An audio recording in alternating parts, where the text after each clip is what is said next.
नमस्कार मंडळी. तर आज आपण आलेलो आहोत नाशिकमधल्या सुप्रसिद्ध अशा ठाकूरजी थालीला. तर आजचा दिवसही खूप खास आहे. आजचा दिवस खूप स्पेशल असा आहे.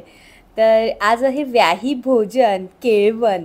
तर या केळवणासाठीच आम्ही हे सुंदर असं हॉटेल आजच्या कार्यक्रमासाठी ठरवलेलं आहे आणि आम्ही सगळेच स्वागतासाठी उत्सुक आहोत. तर ही आहे अक्षू. तर ही नवरीबाई आहे आणि हिचं लवकरच लग्न आहे. तर हिचंच केळवण आज आम्ही या हॉटेलमध्ये करतो आहोत. तर नाशिकमधली खूप छान अशी ही थाळी आहे, ठाकूरजी थाळी, जी कॉलेज रोडला आहे.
घरात मुलगी जन्माला येते, जशी रोपावर सुंदर कळी उमलते.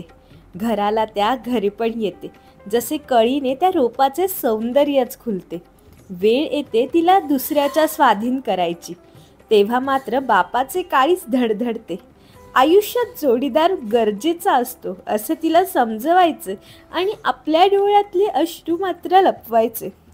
कळीला त्या जीवापाड जपायचे आणि परक्याचे धन म्हणून तिला दुसऱ्याच्या हाती सोपवायचे. यालाच कन्यादान म्हणायचे.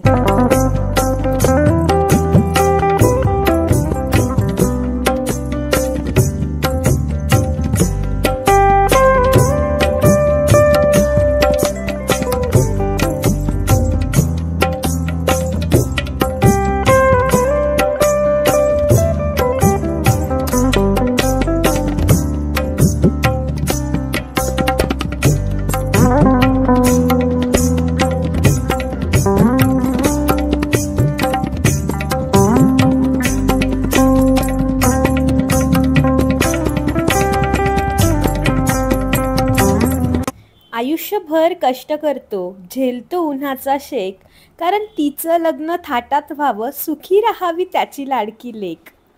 आयुष्य झिजवतो त्या एका क्षणासाठी, आयुष्य झिजवतो त्या एका क्षणासाठी, ते म्हणजे आपल्या लेकीचं कन्यादान.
जणांना प्रश्न पडला असेल, अक्षू म्हणजेच आजची नवरीबाई ही कोण आहे?